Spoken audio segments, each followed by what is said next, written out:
Kementerian Pertanian mengumumkan 10 provinsi penghasil beras tertinggi nasional, salah satunya Sumatera Selatan di posisi kelima. Dengan luas panen 539.316 hektar, Sumatera Selatan tercatat menghasilkan padi 2.603.396 ton gabah kering giling atau setara 1.493.568 ton beras. Terdapat 3 daerah lumbung pangan di Sumatera Selatan, yakni Kabupaten Banyuasin, Ogan Komering Ulu Timur, dan Ogan Komering Ilir. Banyuasin sendiri masuk dalam 4 besar nasional dengan mengoptimalkan lahan rawa menjadi lahan padi produktif.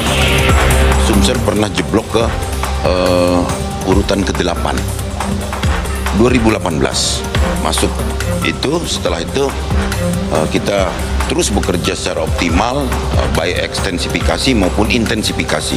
Ekstensifikasi antara lain yakni memanfaatkan rawa, kita jadikan lahan sawah, tapi tentu tanpa mengurangi fungsinya sebagai resapan air. Sejak awal masa menjabat, Herman Deru menyatakan akan fokus meningkatkan produktivitas pertanian di Sumatera Selatan. Dengan perolehan sekarang ini, Sumatera Selatan ikut menopang kebutuhan pangan nasional. Di tengah pandemi COVID-19, Kementerian Pertanian memperkirakan ketersediaan beras di Indonesia masih surplus pada Desember 2020.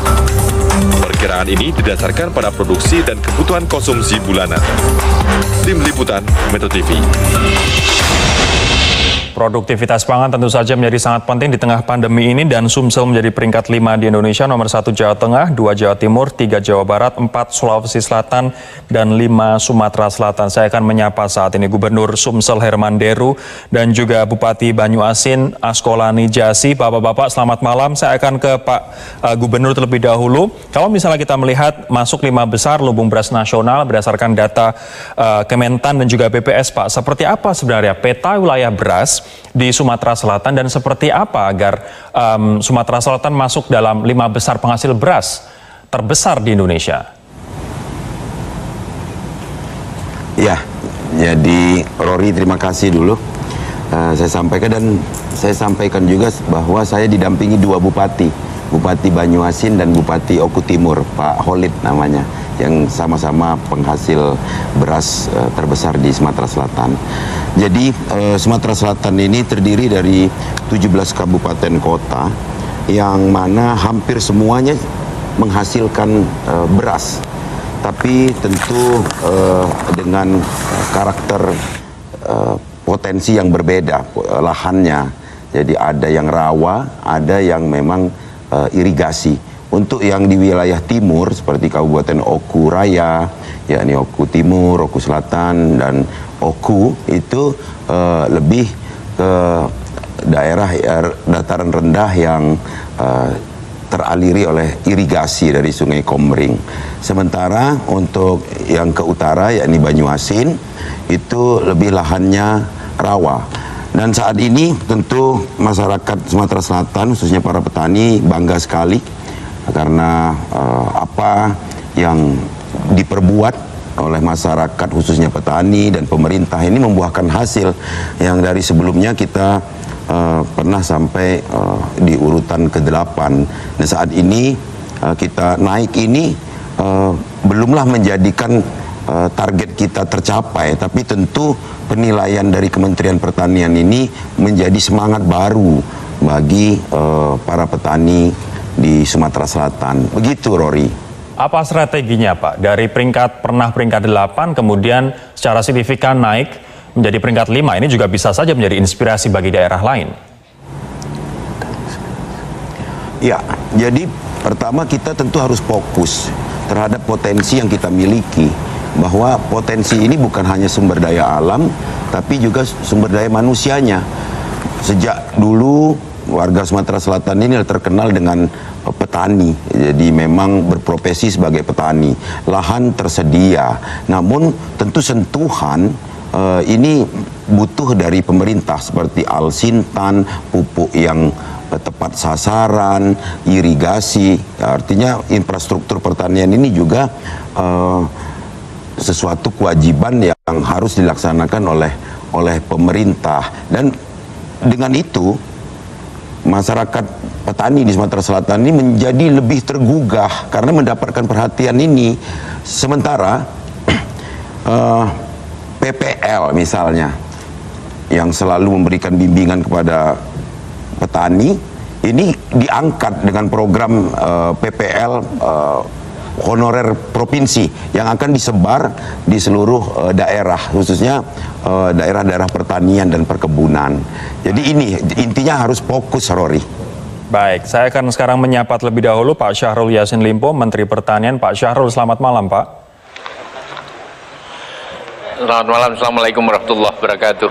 Waalaikumsalam. Sebelum ke Pak Menteri, saya ingin ke Pak Bupati Banyuasin terlebih dahulu, Pak Askolani. Pak Askolani, kalau misalnya kita melihat produksi beras di Kabupaten Banyuasin mencapai 519.000 ton, ini terbesar di Sumatera Selatan dan nomor 4 di Indonesia, penyumbang secara signifikan bagi produksi beras Sumatera Selatan. Sebenarnya strategi pertanian apa yang diterapkan di Banyuasin, Pak Bupati? Ya betul, syukur alhamdulillah Kabupaten Banyuasin sekarang mendapat urutan keempat secara nasional dan pertama di wilayah Sumatera. Kita mempunyai 4 strategi penting yang harus kita lakukan. Yang pertama yaitu strategi untuk peningkatan mutu insentif. Pertama, kita akan mencari bibit yang baik, yang unggul untuk kita berikan kepada petani. Dan yang kedua, kita penyediaan pupuk yang cukup bagi petani. Dan yang ketiga, kita menyiapkan peralatan yang modern. Yang selama ini petani kita menggunakan alat tradisional, sekarang sudah alhamdulillah dengan bantuan pemerintah pusat, pemerintah dari Provinsi Sumatera Selatan, kita sudah menggunakan alat modern. Dan yang selanjutnya kita menata air. Dan ini tentunya kita harus memperbaiki saluran-saluran yang ada di persawahan di Kabupaten Banyuasin dengan pembuatan tanggul-tanggul dan alhamdulillah. Dan kalau langkah-langkah ini kita lakukan dengan baik, insya Allah yang sekarang kita dapat 519 ton padi, itu beras, tentunya ini pasti akan lebih meningkat lagi di tahun-tahun berikutnya. Saya akan ke Pak Syahrul sekarang. Pak Syahrul, sebelum kita berdiskusi soal dukungan yang diberikan pemerintah pusat kepada pemerintah provinsi dan kabupaten kota, saya ingin tahu terlebih dahulu kondisi ketersediaan pangan nasional kita dalam situasi pandemi COVID-19 ini, Pak. Ya, baik Roy dan pemirsa sekalian, kondisi pangan yang tersedia untuk Indonesia saat ini seperti apa yang ada, maka data pun menunjukkan bahwa kondisinya sangat kondusif dan aman. Maaf, saya harus lihat ini, saya baru pulang dari lokasi dan saya berada di Surabaya sekarang. Stok akhir Desember itu kita punya 5,9 juta. Perkiraan produksi kita dari Desember ke April 2020 itu ada 11 juta ton dan perkiraan kebutuhan kita adalah 9,9 juta, sehingga stok akhir April itu di 2020 masih ada 7,4 juta ton. Kemudian dari April ke Agustus prognosa kita adalah 7,4 juta ton tercarry over. Kemudian produksi akan MT1 ini ada 11, musim tanam 1 itu ada 11,4 juta. Maka perkiraan kebutuhan kita ada 10 juta ton lebih sampai dengan Agustus, maka stok akhir di Agustus itu kita masih ada 8,74. Prognosa ini sampai sekarang ini validasinya kita bisa pertanggungjawabkan karena sesuai dengan data BPS yang ada. Data ini data BPS. Sekali lagi, data yang kita sepakati secara nasional untuk digunakan adalah data BPS yang ada. Kemudian Agustus sampai dengan Desember, perkiraan stok akhir di Agustus itu 8,7 juta. Kita masih bisa berproduksi lagi kurang lebih 7,3 juta ton. Jadi dari Agustus ke Desember itu masih ada panen-panen dan panen-panen itu menghasilkan kurang lebih 7,3. Sehingga perkiraan kebutuhan yang kita makan kurang lebih 9,9 juta. Maka di akhir Desember untuk tercarry over sampai Februari 2021 itu masih ada 6 jutaan, 6,1. Ini prognos kita, dan sampai hari ini saya masih ada di lapangan, validasi data itu masih bisa dipertanggungjawabkan. Begitu, Roy. Pak Menteri, ini di satu sisi melegakan, di sisi lain kemudian kita bertanya, apakah dengan surplus kita yang di akhir tahun sampai dengan 6 juta, kemudian Indonesia bisa menjadi eksportir kembali untuk beras, Pak? Aku tidak ingin bicara lagi tentang impor atau ekspor. Yang ada sekarang ini konsentrasi saya memasuki musim tanam 2 yang melalui warning FAO akan terjadi kekeringan yang sangat dahsyat di antara Juni sampai dengan Desember. Oleh karena itu, sekarang saya mengejar hujan yang ada sampai bulan Juli. Oleh karena itu, percepatan musim tanam 2. Jadi yang saya cerita tadi, musim tanam 1 itu adalah musim hujan, rendengan namanya. Musim tanam 2 itu adalah musim tanam kemarau.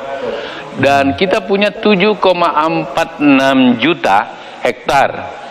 Tapi 5,6 juta menjadi konsentrasi Kementerian Pertanian bersama para gubernur, bupati di daerah masing-masing untuk dikejar. Karena 5,6 itu dalam deteksi kita atau data yang dimiliki oleh Kementan, ini lahan-lahan yang masih memiliki irigasi, memiliki waduk, memiliki bendungan dan lain-lain sebagainya. Sehingga kita berharap dari 5,6 juta itu bisa menghasilkan antara 12,5 juta ton sampai 15 juta ton beras. Dan kalau kita tambahkan ini, maka kebutuhan sampai 15 juta pun kita masih survive untuk yakin Desember itu kita bisa lewati. Kurang lebih nanti seperti itu. Baik Pak Menteri, saya akan tanyakan kepada Pak Gubernur nanti apakah surplus yang ada diperkirakan sampai 700.000 ton di Sumatera Selatan ini seberapa jauh kemudian menyumbang pada kebutuhan atau stok beras nasional. Saya akan kembali ke Pak Gubernur. Pak Gubernur, kemudian seberapa signifikan sebenarnya surplus yang dialami oleh Sumatera Selatan ini kemudian menyumbang pada stok beras nasional? Ya, Rory, tentu peran Sumatera Selatan khususnya dapat menyangga dari keseluruhan Sumatera. Jadi Pulau Sumatera ini ada 10, jadi bersama dengan provinsi lain kita berkontribusi juga untuk membantu stok pangan nasional. Meskipun baru surplus di angka 700.000 ton dari konsumsi yang 800.000, berarti kan kita lebih kurang 1,5 juta ton. Itu paling tidak kita punya kenyamanan, yakni ketahanan pangan warga Sumatera Selatan pastinya terjaga dengan ini. Dengan akselerasi yang selalu mendapat bimbingan dari Kementerian Pertanian, juga kerjasama dengan para bupati, wali kota, dan yang tidak kalah penting yakni semangat para petani ini, kita kok optimis begitu untuk ke depan. Bukan tidak mungkin bahwa Sumatera Selatan sebagai gerbang ekspor pangan bukan hanya sekedar food estate, tapi menjadi gerbang ekspor pangan, salah satunya di zona barat Indonesia ini. Jadi sangat mungkin, artinya kita ke depan optimis untuk dapat menjadi pengekspor juga. Pak Gubernur, dengan adanya pandemi COVID-19 ini seberapa menghambat sebenarnya terhadap proses produksi beras? Kalau kita bicarakan tentang hambatan, tentu karena physical distancing ini mengakibatkan harus ada sebentar kita untuk stuck mengatur protokol kesehatan sampai dengan dimengerti oleh petani. Dan saat ini ketika pengertian mengenai protokol kesehatan sudah diterima dengan baik, nyatanya tidak ada kendala, apalagi saat ini alam mendukung. Allah berikan hujan yang baik seperti kata Pak Menteri tadi, bahwa kita sekarang memanfaatkan sisa musim hujan ini, karena menurut laporan meteorologi kemungkinan kita pasca Juli ini atau pasca Juni ini nanti akan mengalami kemarau panjang. Maka untuk Sumatera Selatan kita ada 2 siaga pangan dan siaga karhutla, Rory. Ini yang menjadi sangat butuh konsentrasi. Betul. Begitu, Rory. Baik. Saya akan ke Pak Bupati Banyuasin sekarang. Pak Bupati, kemudian terkait dengan pandemi COVID-19, seberapa ini menghambat kabupaten Anda dalam menanam, memproduksi, dan juga distribusi beras? Ya, syukur alhamdulillah, walaupun kita dilanda musibah pandemi COVID-19 ini, dan alhamdulillah Banyuasin petani kita tetap semangat dan juga tidak mempengaruhi daripada hasil produksi padi di Kabupaten Banyuasin. Dan kita lihat sendiri di bulan Mei ini saja kita sudah mampu menanam lebih kurang 208.000 hektar, dan tentunya ini tidak kalah penting juga dorongan dari Bapak Gubernur, Pak Menteri yang sudah datang ke Kabupaten Banyuasin, sehingga kita juga keliling ke Kabupaten Banyuasin, ke petani-petani memberikan semangat bahwa dalam pelaksanaan tanam ini sangat penting untuk peningkatan produksi padi. Dan syukur alhamdulillah sampai sekarang petani kita tidak ragu dan tetap optimis dalam melaksanakan rutinitas di dalam pertanian ini. Dan ini luar biasa tidak mempengaruhi. Baik. Selain Banyuasin, Oku Timur juga merupakan produsen yang signifikan ya di Provinsi Sumatera Selatan. Saya akan ke Pak Syahrul kembali. Pak Syahrul, apa sebenarnya dukungan yang diberikan oleh pemerintah pusat kepada pemerintah provinsi dan kabupaten kota? Ya, masalah pertanian itu adalah masalah lapangan. Kita tidak boleh berteori, berkonsepsi yang terlalu panjang, tetapi bagaimana mampu melakukan koordinasi dan kerjasama yang saling sinergi antara pemerintah pusat, antar berbagai kementerian juga, dan Pak Gubernur lebih khusus dan para bupati. Kalau ini kompak seperti apa yang kami perlihatkan, katakanlah dengan para bupati yang ada malam hari ini, dengan para gubernurnya yang concern seperti itu, maka kita yakin lahan yang tersedia itu tinggal dilakukan 2. Asistensi teknikal pertanian yang kuat, ujungnya itu adalah ketersediaan lahan dan garapan lahan yang baik. Yang kedua, budidayanya. Dan sesudah itu tentu kita off-takernya atau off-fund-nya atau pasarnya harus tetap juga diolah secara bersama-sama. Dan kalau kita sudah bicara on-farm, maka di sana ada bibit yang baik, bagaimana dihasilkan, dan ini harus dibicarakan antara gubernur, menteri, para dirjen saya, dan para bupati. Bagaimana mempersiapkan bibitnya. Yang kedua, bagaimana mempersiapkan bubuk yang tersedia secara cukup. Walaupun tentu ada areal-areal yang harus menggunakan pupuk organik, tidak non-organik atau bukan pupuk kimia. Tetapi yang ketiga yang tidak kalah obatnya adalah kesiapan kita semua dalam menghadapi kalau terjadi serangan hama. Ingat, masalah pertanian itu tergantung dengan cuaca, tergantung dengan bencana alam, tergantung dengan hama. Kalau 3 ini bisa dikendalikan seperti apa yang ada di Sumatera Selatan dengan para bupatinya yang kompak itu seperti yang malam hari ini, maka insya Allah produktivitasnya kita bisa hitung. Karena pertanian, ada pertanian yang ya katakanlah kalau sayur-sayuran ada 20 hari sudah bisa menghasilkan. Ada yang 1 bulan, ada yang 100 hari. Nah, ini semua yang harus dilakukan. Tetapi yang tidak kalah pentingnya adalah melakukan social engineering kepada para petani. Bagaimana terus memberikan semangat pada petani, dan itulah yang paling penting. Kalau soal mekanisasi dan lain-lain, soal hasil litbang dan riset, kita sudah miliki semuanya. Tinggal kita kembangkan besok dengan produktivitas yang lebih tinggi.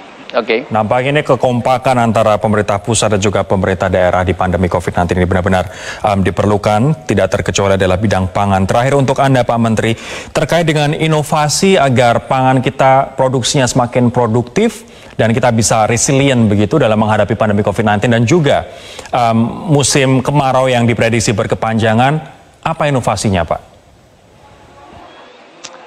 intervensi dari bibit dengan hasil riset yang lebih kuat.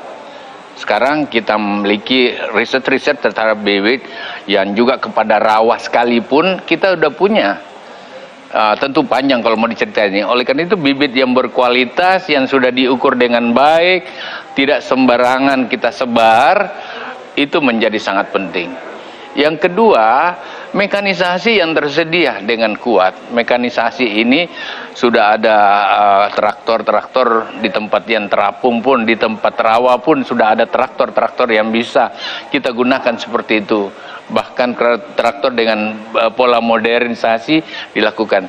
Yang ketiga, kita udah harus menggunakan pencitraan satelit untuk mengetahui apa sih yang kebutuhan hara dari suatu wilayah seperti Sumatera Selatan dan lain-lain. Oleh karena itu, intervensi, modernisasi dan teknologi dari hasil riset yang baik, kita bisa ukur kualitas dan kuantitas pencapaian yang kita capai.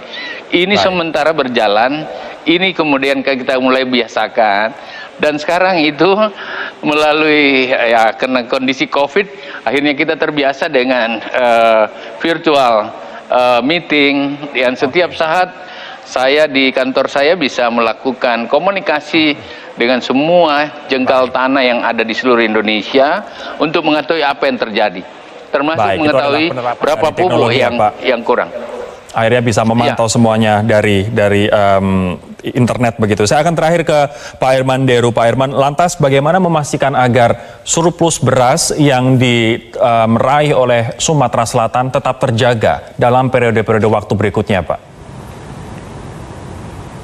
Ya, kita masih ada potensi untuk ekstensifikasi, Rory, dan bukan juga meninggalkan intensifikasi, karena sekarang juga teknologi sudah masuk ke petani. Jadi transformasi teknologi ini juga penting, bahwa misal sekarang di Sumatera Selatan sudah menanam pun pakai drone. Nah, ini juga butuh tenaga-tenaga ahli IT di lapangan, dan alhamdulillah putra-putra petani kita juga sekarang sudah nggak malu-malu lagi kembali ke desa untuk membantu peran orang tua.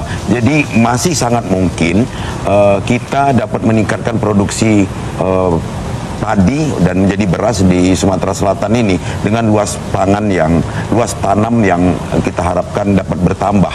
Apalagi lahan rawa yang 1,4 juta ini sangat berpotensi selama kita ada sinergi pemerintah pusat melalui Kementerian Pertanian, provinsi, gubernur, bupati, dan wali kota.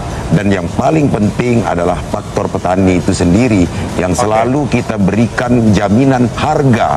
Jaminan harga ini juga penting, Rory.